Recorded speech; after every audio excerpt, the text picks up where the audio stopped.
1982 से साल 2020 तक WWE की हिस्ट्री में कितनी एराज रह चुकी हैं और इन एराज का क्या मतलब था, आज की इस वीडियो में आपको मैं बताऊंगा। तो ये जानने के लिए आप इस एंड तक देखते रहें। चैनल पर नए हैं तो सब्सक्राइब करें और उस नोटिफिकेशन बेल को ऑल करना ना भूलें।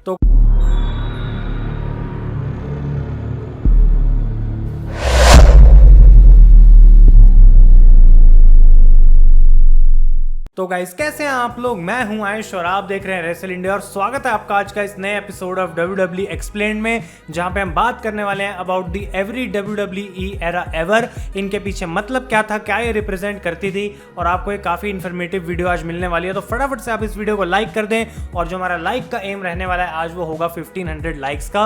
अब जब रेसलिंग एराज की बात होती है गाइस, तो इसका मतलब बेसिकली ये है कि हिस्ट्री में या फिर प्रेजेंट डे में एक ऐसा टाइम पीरियड जो कि WWE के किसी एक पार्ट को या फिर पोर्शन को रिप्रेजेंट करता है। उस टाइम पीरियड में क्या चल रहा था उस कंपनी में, और उस टाइम पीरियड को एक एरा बुलाया जाता है। और अगर मैं डीप हिस्ट्री में जाके सर्च करूं तो ये एराज एक्चुअली में 1950 से स्टार्ट हो चुकी थी, जैसे कि capital wrestling era, Madison Square Garden era और rock and roll wrestling era. लेकिन ये बातें इतने साल पुरानी है कि इनके बारे में भी कुछ ढंग से इंफॉर्मेशन ऑनलाइन अवेलेबल नहीं है। और आज की इस वीडियो में हम बात करने वाले हैं टॉप 7 एराज की WWE की हिस्ट्री में, जो कि 1982 से शुरू होती है और अब साल 2020 तक चल रही है।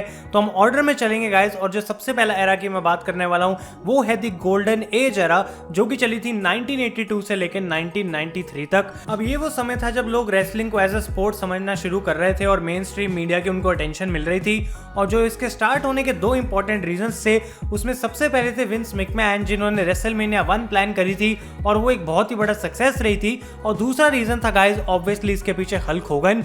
हल्कामेनिया उस टाइम पे एक ऐसी चीज बन गई थी स्पोर्ट्स ऑडियंस की, जिसने WWF प्रोग्रामिंग को पूरे तरीके से डोमिनेट कर दिया था।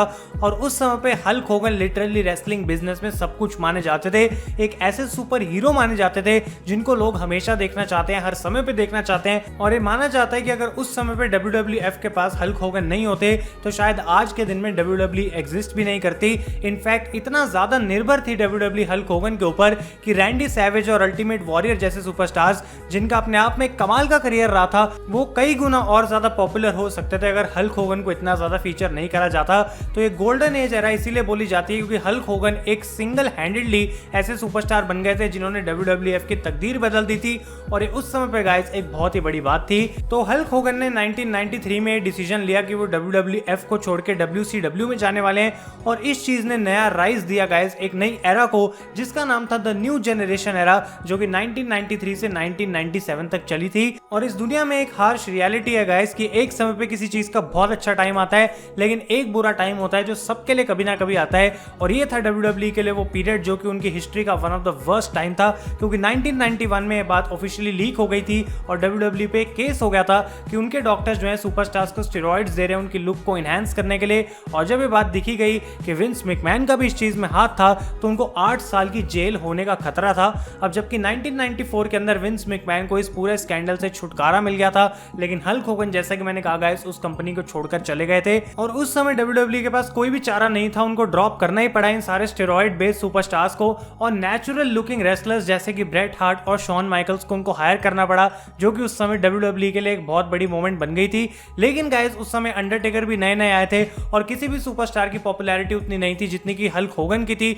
और जो WCW और WWE के बीच का कंपटीशन था वो बहुत ज्यादा बढ़ता चला जा रहा था। इस समय पे जो WWE का प्रोडक्ट था वो काफी कार्टूनिश था, आउटडेटेड था, और फैंस का जो ध्यान था वो ज्यादा अब WCW की तरफ जाने लग गया था। तो ये माना जाता है कि विंस मैकमैन के पूरे करियर का ये सबसे लोएस्ट पॉइंट था गाइस, क्योंकि WCW नाइट्रो से 84 वीक्स तक लगातार जो है Monday night raw ratings battle में हारी थी। और ये एक ऐसी हिस्ट्री है जो कि विंस मैकमैन डेफिनेटली भुला चुके हैं।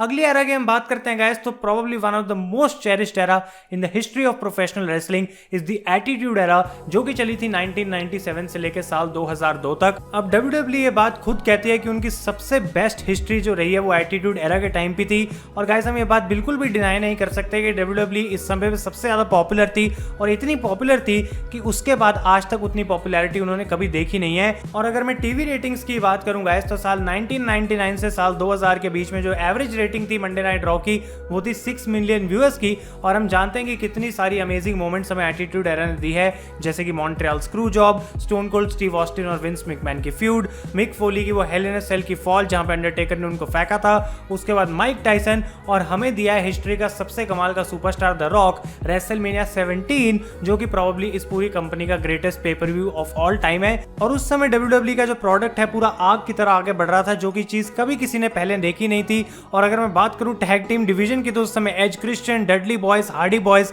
इतने कमाल की रोस्टर डेप्थ थी कि बहुत सारे कमाल के ऑप्शंस थे WWE के पास गाइस। और अगर फिर से मैं बात करूं तो वो 1999 की स्टोन कोल्ड स्टीव ऑस्टिन और अंडरटेकर की फ्यूड जिसने WWE की हिस्ट्री की हाईएस्ट रेटेड सेगमेंट एवर दी है और वो रिकॉर्ड आज तक नहीं टूटा है। तो एटीट्यूड एरा अपने आप में one of the greatest periods in WWE history रहा है। अगली एरा की हम बात करते हैं गाइस तो ये भी काफी कमाल की एरा थी साल 2002 से साल 2008 तक, which is known as the ruthless aggression era.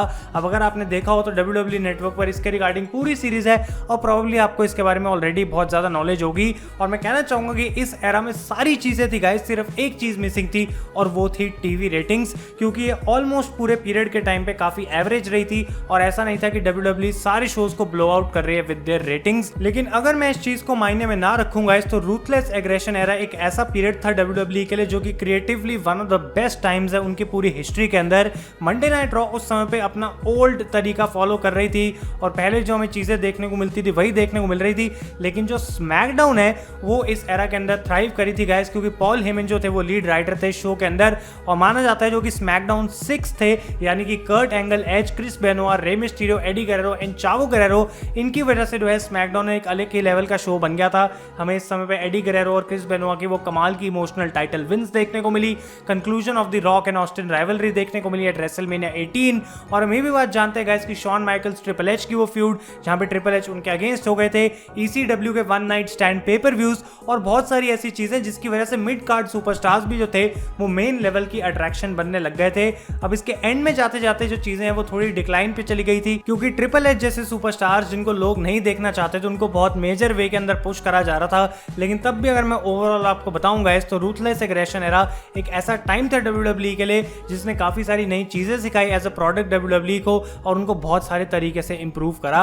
अगली एरा की हम बात करते हैं गाइस नंबर 3 पे, तो ये आती है द PG एरा जो कि चली थी 2008 से लेकर 2011 तक। अब हम ये कह सकते हैं कि जो आज का टाइम है वो भी PG एरा है गाइस, लेकिन क्योंकि उस समय पे वर्ल्ड टाइटल्स बिल्कुल अलग थे, वो कुछ और रिप्रेजेंट करते थे और आज वो चीजें बिल्कुल बदल चुकी हैं, इसलिए जो PG एरा है उसको एक अलग एंटिटी माना जाता है, अपने आप का एक टाइम पीरियड माना जाता है। अब जुलाई 2008 में WWE ने डिसीजन लिया था कि वो फैमिली फ्रेंडली कंटेंट बनाएंगे और उनको एक PG रेटिंग मिल गई थी। वो चाहते थे कि अब जो वायलेंस है, जो सेक्सुअल चीजें वो दिखाते थे अपने शोज के अंदर, वो कम कर दी जाएं और मोर फैमिली बेस्ड कंटेंट ये दिखाया जाए, क्योंकि एटीट्यूड एरा जिस टाइम पे काम करी थी ये वो टाइम नहीं था जब लोग वैसी चीजें देखना चाहते थे। तो ज्यादा कॉन्सेंट्रेट करा जाता था सुपरस्टार्स के ऊपर और मेजर जो लीडर थे इस टाइम पे गाइस WWE के वो थे जॉन सीना, एक ऐसा अनटचेबल सुपरमैन जिसके अगेंस्ट कोई भी आ जाए वो हारता ही था। और जॉन सीना की जो इन रिंग क्वालिटी थी गाइस उस समय पे ऐसी नहीं थी कि हम कहें कि week two week John Cena कमाल के मैचेस देते थे, जबकि इस पीरियड में कुछ कमाल की फ्यूड्स हमें देखने को मिली हैं, जैसे कि अंडरटेकर और शॉन माइकल्स की, जॉन सीना और एज की। लेकिन कुछ बेकार मोमेंट्स भी रही थी, जैसे कि एनोनिमस रॉ जनरल मैनेजर और माइकल कोल का हील टर्न जो कि बहुत बेकार था। तो जबकि ये एरा न्यू जनरेशन एरा जितनी बेकार नहीं थी, लेकिन तब भी माना जाता है गाइस कि PG एरा ने उतना कंसिस्टेंटली डिलीवर नहीं करा जितना कि प्रोबेबली WWE ने सोचा था। नंबर 2 एरा की हम बात करते हैं गाइस तो ये है द रियलिटी एरा जो कि चली थी साल 2011 से साल 2016 तक। अब ये एक ऐसा टाइम था रेसलिंग की दुनिया में जब फैंस बिल्कुल अलग तरीके से प्रोडक्ट को देखते थे और उनको बिल्कुल अलग चीजें देखनी पसंद थी, पहले की जैसे नहीं। और इस एरा को जो फेमस बनाया वो बहुत सारे कमाल के सुपरस्टार्स ने मिलजुल के बनाया, जैसे कि सबसे पहले CM पंक, जिनको इतना कमाल का पुश दिया गया था कंपनी में, लोग उनसे इतना ज्यादा रिलेट कर रहे थे। CM पंक की वजह से इंडिपेंडेंट रेसलर्स का जो है वो एक नजरिया बदल गया था WWE की तरफ, जो कि हमेशा सोचते रहते थे कि हम कैसे आखिर WWE तक पहुंचेंगे। वो चीज CM पंक ने एनेबल करी। और उसके बाद डैनियल ब्रायन की वो रेसलमेनिया 30 की स्टोरी लाइन, जिसको probably the greatest story line of the decade बोला जाता है। ब्रॉक लेसनर का वो WWE रिटर्न जहां पे उन्होंने आके अंडरटेकर की रेसलमेनिया 30 में स्ट्रीक तोड़ दी थी। जॉन सीना का US ओपन चैलेंज जिसने मंडे नाइट रॉ पे इतने कमाल के हमें मैचेस दिए, वीकली क्वालिटी जो थी वो रेसलिंग की बढ़ा दी। और जो चीज हम बिल्कुल भी नहीं भुला सकते गाइस वो था द शील्ड का डेब्यू, जो कि प्रोबेबली WWE का फ्यूचर चैप्टर था था जो कि लिखा गया था इस एरा के टाइम पे, और इतने कमाल तरीके से लिखा गया था कि वो चीज भी जो है फैंस कभी नहीं भुला पाएंगे। और इन सारी चीजों के कंट्रीब्यूशन की वजह से जो है ये टाइम पीरियड WWE के लिए काफी ज्यादा इंपॉर्टेंट था, क्योंकि उसमें ये सीख है कि किस तरीके से नई चीजें और नए टाइप का कंटेंट उनको क्रिएट करना है जो कि आज के फैंस पसंद करते हैं, और पुरानी चीजें जो है उनको भुलानी पड़ी थी। और जबकि ये सारी स्टोरी लाइन पर्सपेक्टिव से बहुत इंपॉर्टेंट चीजें थी, जो बिजनेस पॉइंट ऑफ व्यू से सबसे बड़ा डिसीजन WWE के लिए था वो था guys the launch of the WWE network, जिसने WWE फैंस के लिए एक बिल्कुल नया तरीका बनाया ताकि वो WWE प्रोडक्ट को कंज्यूम कर सकें। एक ऐसी चीज जो कि पहले कभी भी हिस्ट्री में किसी ने नहीं करी थी, और ये एक ऐसी रेवलेशन थी WWE के लिए जिसने उनकी कंपनी को बहुत ही अच्छी अपॉर्चुनिटीज दी और बहुत अच्छे मौके दिए कंटेंट बनाने के। और उसके बाद गाइस जो अभी की करंट एरा है जो कि साल 2016 से चल रही है 2020 तक, जिसका नाम है द न्यू एरा, ये एक ऐसी एरा है जिसने प्रॉब्ली सबसे पहले तो जो इन रिंग रेसलिंग प्रोडक्ट है वो इस समय तक WWE की हिस्ट्री का सबसे अच्छा कर दिया है। और जिस टाइप के सुपरस्टार्स फिलहाल WWE में है, जितना बड़ा रोस्टर उनके पास है, हिस्ट्री में आज तक ऐसा रोस्टर उनके पास नहीं रहा है। Superstars like AJ Styles, Roman Reigns, John Cena, Brock Lesnar, Shinsuke Nakamura, Kevin Owens, Seth Rollins and on and on and on जो है लिस्ट चली जाती है, खत्म ही नहीं होते हैं नाम। दूसरी इंपॉर्टेंट चीज यहाँ पे ये थी कि रॉ और स्मैकडाउन का ब्रांड स्प्लिट, जिसने एक समय पे स्मैकडाउन लाइव को इतना अच्छा बना दिया था कि कई सालों तक उतना अच्छा शो हमने देखा नहीं था। और उसके बाद विमेन्स डिवीजन जो कि हिस्ट्री में हमेशा एज अ जोक मानी जाती है, अब एक ऐसी डिवीजन बन चुकी है कि लोग उसकी रिस्पेक्ट करते हैं। वो रेसलमेनिया मेन इवेंट कर चुकी है, और ऊपर से ट्रिपल एच ने जो NXT के साथ किया है, जिसने बहुत सारे नए ऑप्शंस दिए हैं WWE के लिए, जिस तरीके से वो पर्सपेक्टिव चेंज कर चुके हैं रेसलिंग का, वो काफी कमाल की बात रही है। और जबकि जॉन सीना और ब्रॉक लेसनर इस एरा के भी काफी हद तक पार्ट रहे हैं, अब हम कह सकते हैं कि रोमन रेंस और एजे स्टाइल्स दो टॉप सुपरस्टार्स हैं इस कंपनी के। सेथ रॉलिंस हैं जिन्होंने आगे ये टॉर्च को लेकर जाना है और इस कंपनी को आने वाले फ्यूचर में लेकर जाएंगे। तो गाइस जबकि ये एरा जो करंटली चल रही है ये अभी बहुत लंबे समय तक चलती रहेगी, और WWE के पास बहुत सारे ऑप्शंस होंगे इसको इंप्रूव करने के। रेटिंग्स के मामले में ये जो एरा है उतना अच्छा परफॉर्म नहीं कर रही है, और हम डेफिनेटली उम्मीद करेंगे जो फ्यूचर है वो WWE के लिए ब्राइट रहे। तो गाइस अगर आपको वीडियो पसंद आई है और आपको WWE की हिस्ट्री की सारी एरास के बारे में इंफॉर्मेशन अच्छी लगी है जान के, तो डेफिनेटली आप इस वीडियो को लाइक करें। Thank you so much for watching, और एक्सप्लेन सीरीज के आइडियाज आप मुझे कमेंट्स में दें। मैं हूं आयुष और आप देख रहे हैं रेसल इंडिया।